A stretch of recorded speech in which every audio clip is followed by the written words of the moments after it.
Tá, boa tarde, pessoal. Tudo bem? Vamos lá. Meu nome é Atos, tá? Quem não me conhece aí. Eu vou falar um pouco sobre transição de pacotes hoje, tá? E antes de começar, deixa só eu ter uma ideia aqui, mais ou menos. Quem aqui sabe o que é uma transição de biblioteca? Levanta a mão aí pra eu ver. Legal. Só o Kanashiro, né? A próxima pergunta é quem aí já fez uma transição de biblioteca, mas ele também já fez, eu sei, então ele vai levantar a mão. Tá? Ah, então tá bom, legal. Então eu acho que vai dar certo aqui. Eu vou introduzir alguns conceitos e a gente vai chegando lá. Primeiro, deixa eu falar um pouco sobre mim, tá? Eu sou engenheiro de software, tá? Eu atualmente trabalho na Canonical, no time de Ubuntu Server. Eu sou Ubuntu Core Developer, eu sou Debian Maintainer. Antes de entrar na Canonical, eu trabalhei 3 anos na Red Hat e eu trabalhava com o sistema de builds de containers deles, né? Então, eu saí de um contexto onde eu trabalhava com containers para trabalhar com pacotes de server no Ubuntu. Antes disso, eu vim da Universidade de Brasília, fui para a Universidade de São Paulo fazer mestrado, morei com o Kanashiro lá em São Paulo. Isso, também fui aluno do GSOC. Pelo Debian, a gente fez rebuild de alguns pacotes do Archive usando Clang, substituindo o GCC, né? É isso. Vamos lá, então. Bem, por que eu estou falando sobre transição de bibliotecas? Primeiro, porque eu estou tapando um buraco, alguém não veio, então eu estou aqui. Beleza. Então tá. Uma coisa importante dizer é o seguinte, eu não, nem de longe eu sou uma autoridade para falar sobre as coisas que eu estou falando aqui hoje. Tá? Porque, primeiro, eu trabalho em outro nível de abstração. Segundo, porque, pessoalmente, eu nunca liderei nenhuma transição no Debian. Tá? Eu faço algumas transições no Ubuntu, nunca fiz no Debian, tá? Sozinho. Mas é um assunto que me interessa bastante. Tá? Uma transição, ela pode ser bastante complexa. Alguém aí já tem ouvido falar da transição do TimeT no Debian? Então, bloqueou um monte de coisa, tem um monte de coisa travada, né? Então, é isso. Então, porque é uma transição muito complexa. Provavelmente a maior transição que já aconteceu no Archive até hoje. Manter bibliotecas no Debian é um pouco mais complexo do que manter um Leaf Package, né? Um pacote que não tem dependências. E o mais importante aqui que me motivou para fazer isso é que falta documentação sobre esse assunto. Se você procurar, joga num site de busca aí o que é uma transição no Debian ou numa distribuição de Linux qualquer, dificilmente você vai achar uma documentação boa sobre isso. Então talvez isso aqui seja um kickoff para começar a escrever alguma documentação na Wiki. Tá? E uma oportunidade boa de discutir e aprender sobre os processos da distribuição, sobre bibliotecas e sobre linker and loaders, que é uma coisa que, como eu disse, eu não sou uma autoridade para falar sobre isso, mas é algo que tem me interessado recentemente. Então tá, eu vou começar introduzindo alguns termos aqui para a gente poder falar dos processos de transição que envolvem o Debian.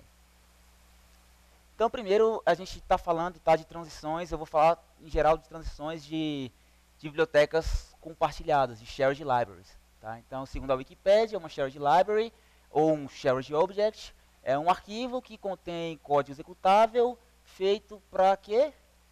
Para ser usado por vários programas de computador ou outras bibliotecas durante o runtime. E o The Linux Documentation Project diz que bibliotecas compartilhadas, shared libraries, são bibliotecas que são carregadas por programas quando eles iniciam a execução. Né? Então, a gente está falando aqui de carregamento dinâmico. Tá? Então, eu estou falando de shared objects, eu estou falando dos arquivos .so. Tá? Tem uma discussão interessante na lista de e-mail do kernel, tá? Onde o Linus ele critica a ideia de que as distribuições têm políticas que sugerem ou às vezes forçam que a gente sempre entregue bibliotecas com shared libraries, né? Sempre compile as bibliotecas como shared objects, ao invés de fazer link estático dessas bibliotecas. Ao invés de você carregar a biblioteca em cada binário que você vai entregar, você tem um arquivo só e você carrega essa biblioteca na hora que você começa a executar o seu programa. Tá? E a ideia é, por que, que a gente faz isso? Por que, que a gente usa bibliotecas compartilhadas? Por que, que a gente usa Shared Objects? E aí, nessa thread, tem o link, depois eu vou compartilhar os slides, quem quiser ler a thread, ela é bem legal. Tá? O Adrian Bank, que ele é DD, né? Ele é DD, tá? Ele respondeu o Linus nessa thread, e ele explica por que, que é interessante na distribuição você usar Shared Objects ao invés de você usar, você linkar estaticamente as bibliotecas. E a maior vantagem aqui é de segurança. Né? Porque, vamos supor que você tem uma CVE numa biblioteca. Tá? Agora, suponha que essa biblioteca tem 10 dependências e você linkou tudo estaticamente. Então você vai ter que consertar a biblioteca, e você vai ter que fazer uma rebuild, você vai ter que reconstruir essas 10 dependências. Vamos supor que cada uma dessas 10 dependências são bibliotecas também, cada uma tem mais 3 ou 4. Então, você tem que fazer a rebuild de toda a árvore de dependência desse cara por causa de uma CVE. E CVE aparece toda hora, né, todo dia. Então a gente não quer ficar fazendo rebuild do archive o tempo todo. Se a gente está falando de uma distribuição estável, de uma versão estável da distribuição, pior ainda. Né, você como usuário vai ter que ficar baixando a atualização de pacote o tempo inteiro. Então não é interessante desse ponto de vista. Beleza? Então tá. Aí, se a gente está falando de binários, né? Então a gente vai introduzir o conceito de API e ABI. Tá? API, Application Programming Interface, definem nível de código-fonte, as interfaces de comunicação entre os programas. Tá? E aqui a gente está falando de código-fonte, está falando da assinatura de uma função, por exemplo. Tá? E aí a gente tem as ABIs também, que definem as interfaces de comunicação entre binários. Tá? Isso é dependente de plataforma. Por exemplo, como é que os parâmetros são passados para uma função nos registradores, quais são as convenções de chamada de função, qual a convenção de retorno de função. Então isso depende de plataforma. Tá? Então as APIs dizem respeito ao código-fonte e as ABIs dizem respeito aos binários. Tá? E por que eu estou falando disso? Porque às vezes a sua ABI vai mudar. Deixa eu ver aqui. Tá, eu vou chegar lá.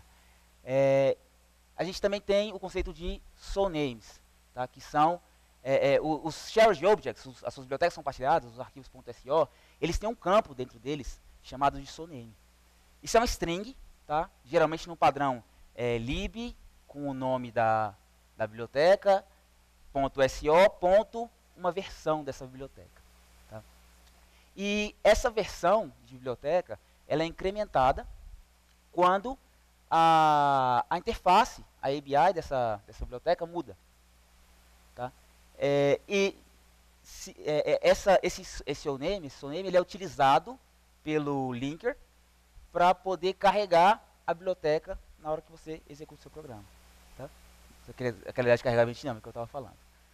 Por exemplo, a gente tem a libICU, que é uma biblioteca de internacionalização, e o soname dela hoje no Ubuntu é de uma das bibliotecas que ela provê, né? libICU ou IATN SO74. O nome real dela, que é o nome do arquivo, tem um .2 no final para dizer que é a minor version. E o nome para o linker, que é da biblioteca -dev, que é o que você vai usar de build dependencies quando você for depender da biblioteca, não tem a versão da biblioteca lá, então você não leva o soname dentro dela. Esses arquivos são soft links para o nome real da biblioteca, tá? E aí a gente tem o conceito de dependência reversa também. Tá? Quando você tem um software A que depende de uma biblioteca B, a gente diz que B é uma dependência de A. E a gente diz que A é uma dependência reversa de B.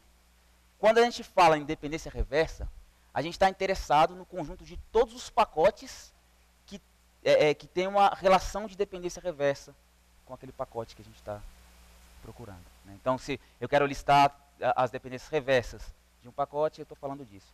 Por que isso é importante? Porque se você muda a ABI de uma biblioteca, você vai precisar fazer uma rebuild das dependências reversas, então você vai precisar saber quais são essas dependências reversas para poder fazer o rebuild delas.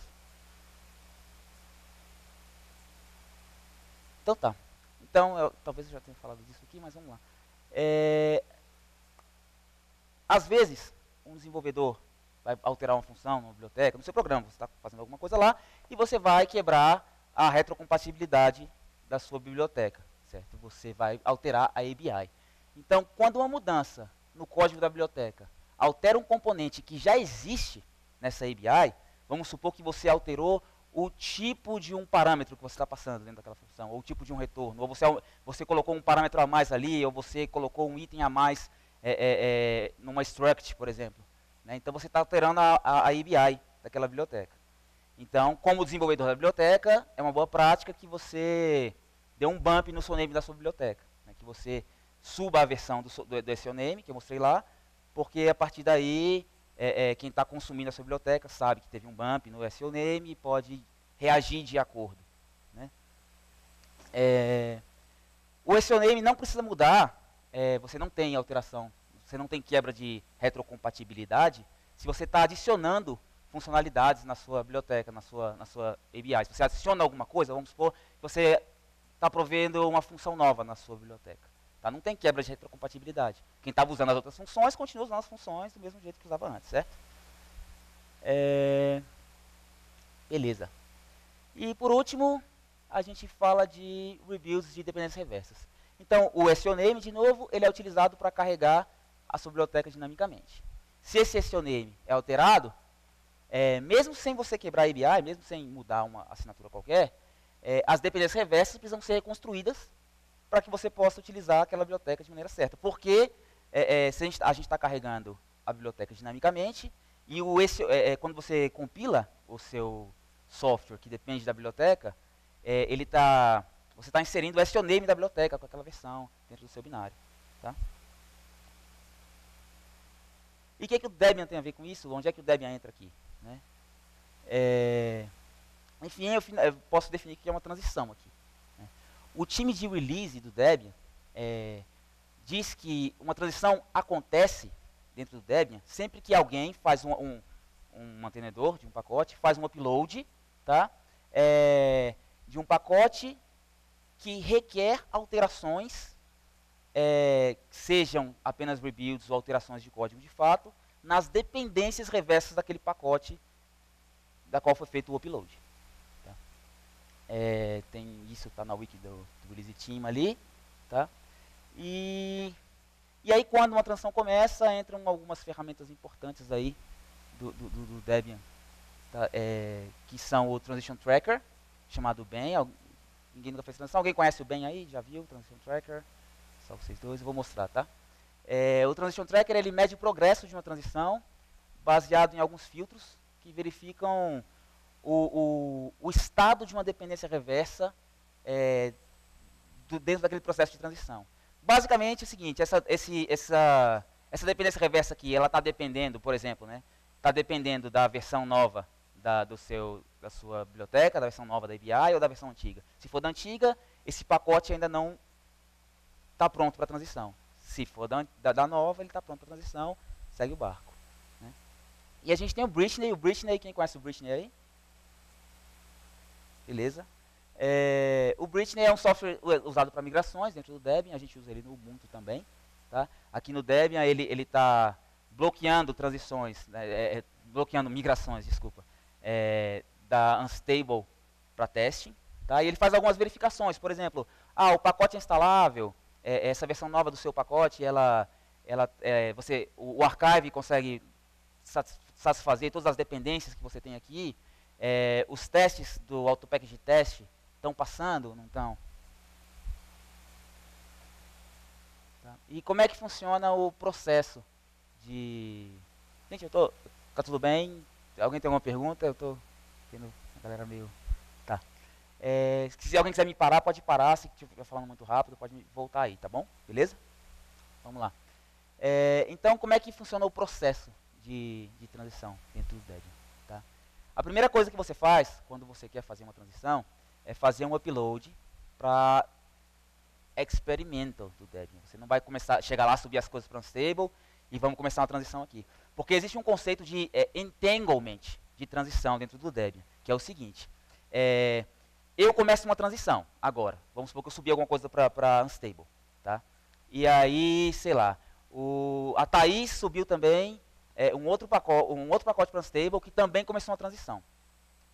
E aí tem um pacote que, sei lá, o João mantém, que depende tanto da minha biblioteca quanto da biblioteca da Thaís.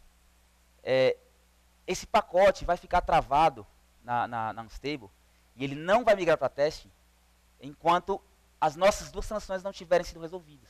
Então você acaba amarrando as duas transições. E aí, se a minha transição demorar demais, a transição da Thaís também vai demorar para terminar. Tá? Então, existe a ideia de sincronização de transições dentro do Debian, que é o release team que faz, eles organizam essas coisas. Ah, não, agora está tendo a transição do time T lá no Debian. Então, vamos segurar, sei lá, não vamos fazer uma transição do Perl agora junto, porque senão você vai misturar muita coisa e você vai complicar algo que já é complicado.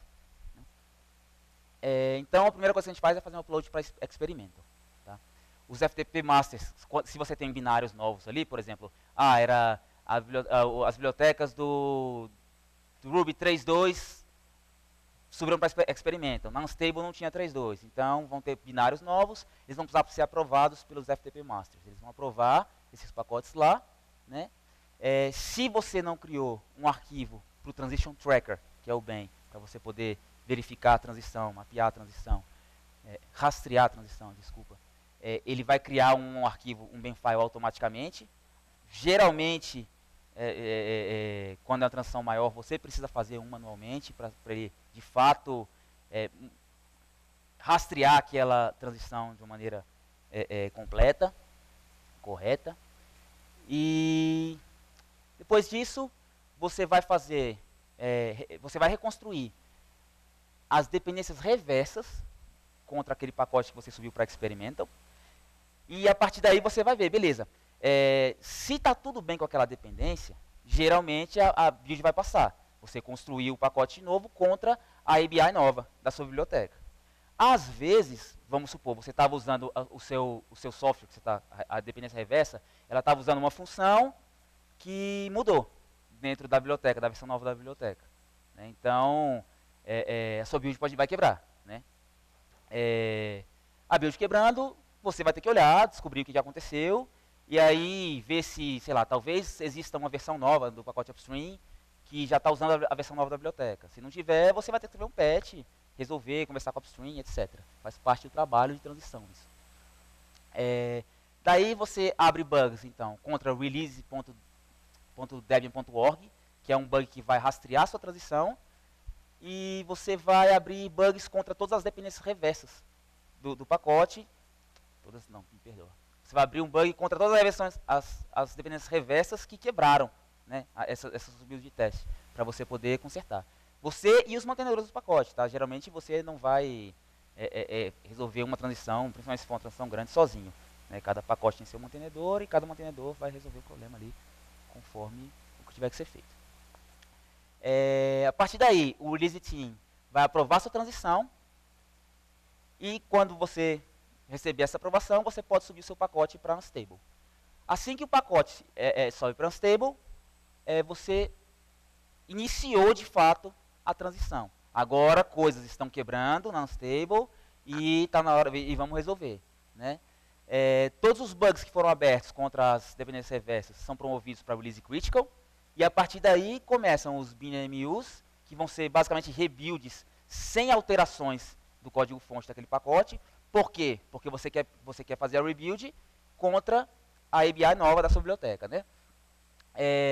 Você vai atualizar o pacote se precisar, pegar versões novas, escrever patches quando não tem uma versão nova para aquela ABI nova.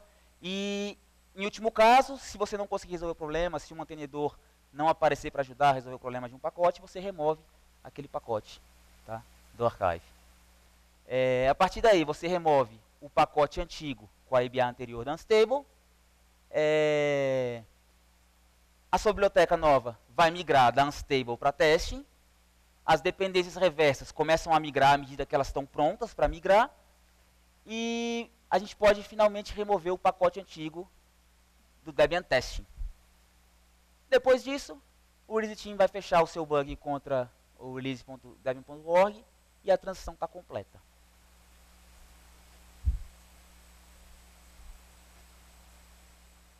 Daí tem uma série de ferramentas que pode auxiliar o desenvolvedor a fazer essas transições. Tá? Por exemplo, como é que você lista as dependências reversas de um pacote?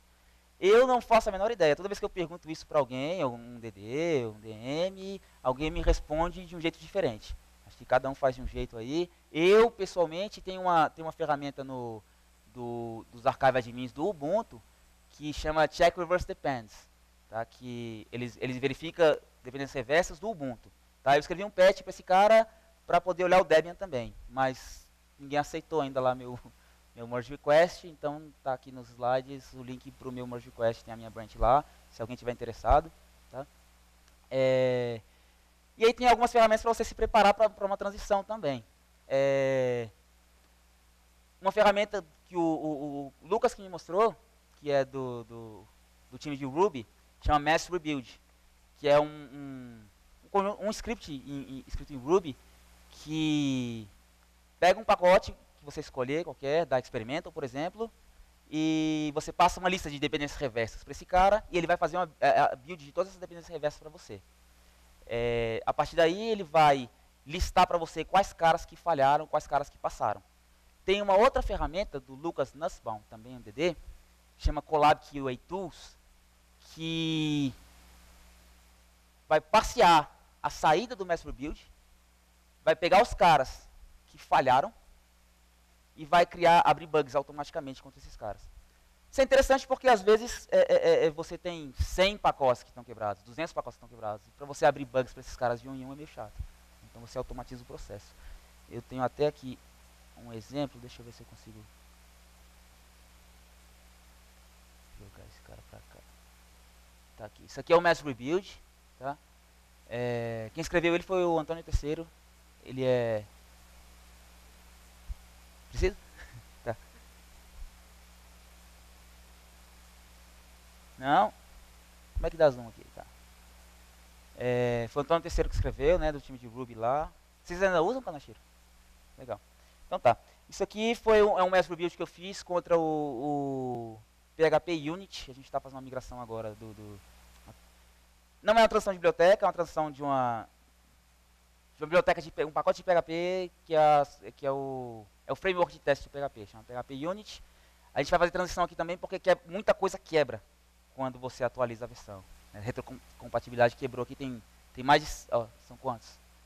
São 100 pacotes que estão quebrados. Né? Então aqui ele mostra, tem os build logs aqui, se você clicar aqui no cara, te mostra quais são as falhas. Né? Os caras verdinhos foram as builds que passaram, as vermelhas quebraram. A maioria das que quebraram porque elas não são compatíveis com a versão nova. Claro, às vezes o pacote já estava falhando de buildar non-stable e está aqui, né? Tipo, seria um falso positivo aqui nesse caso, para fins da transição. Tá? Mas é isso. Bem, é isso. Eu tinha mais coisinhas para falar aqui, mas eu acho que deu tempo.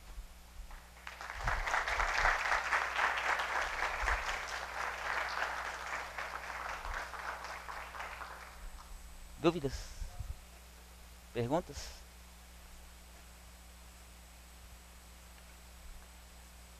Licença, tá dando pra escutar?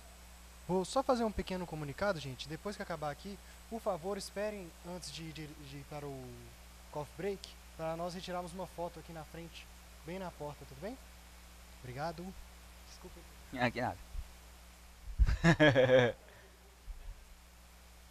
Fiquei mó feliz, achei que alguém tinha uma pergunta. Alô? Valeu pela apresentação. É mais uma curiosidade. Se você tem todos os pacotes com as dependências reversas e tudo bem estruturado, por que eu não posso fazer um downgrade de pacote no Debian? Eu só posso fazer upgrade. No caso, eu estou no Debian test.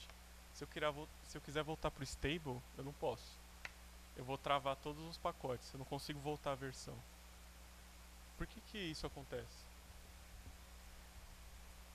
Você está falando que você, como usuário, não consegue... Isso. Se eu fizer um upgrade para uma versão 2 no pacote, não existe nenhum comando para eu voltar para a versão 1.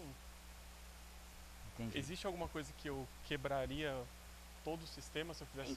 Então, se a gente está falando de me corrige se eu estiver errado aí, tá? Se você tiver uma versão, se a gente vai falando de um pacote que seja um leaf package, que é um pacote folha, né? Dentro da sua árvore de dependência lá, você poderia, em teoria, você pode pegar um .deb da versão lá da stable e instalar, não tem problema. Você não vai quebrar nada. Certo. O problema está nas dependências. Né? Por exemplo, vamos supor que esse pacote é exatamente disso que a gente está falando aqui, tá? Foi uma boa pergunta. Imagina que você pegou um pacote que foi construído contra a glibc 236, tá? E aí a gente teve nova release, não sei o que, e aí agora o seu pacote foi construído contra a glibc 238. E sua distribuição inteira é baseada na glibc 238. Você quer fazer um downgrade do pacote para a versão antiga, mas aquela versão antiga daquele .deb foi construída contra a glibc 236. E agora, se você instalar aquele pacote, primeiro que o sistema, o DPKG não vai deixar você instalar, porque aquele pacote é uninstallable porque você não consegue resolver as dependências dele dentro daquele archive, dentro dos pacotes que você tem na sua distribuição ali. O que aconteceria se você conseguisse instalar o pacote, vamos supor que você força a instalação daquele pacote de algum jeito, tá? É que na hora que, é da GBI, na hora que ele tentar chamar uma função específica lá, ele vai pôr, eu estou chamando X, mas a biblioteca não entende X, a biblioteca é outra coisa, entendeu? Então, sim, a ABI está quebrada, né? Tá, então teria que voltar tudo, ou nem isso. Ou você pode fazer uma rebuild daquela versão antiga do pacote para você em algum lugar, localmente, por exemplo. Se for importante para você a versão antiga, você pode fazer uma build local contra a versão da glibc, por exemplo, né? Contra a versão das dependências que você tem na sua distribuição atual, e aí você pode usar numa boa. Entendi. Obrigado. Mais alguma pergunta? Não tem mais pergunta. Tá bom. Valeu, gente. Obrigado, viu?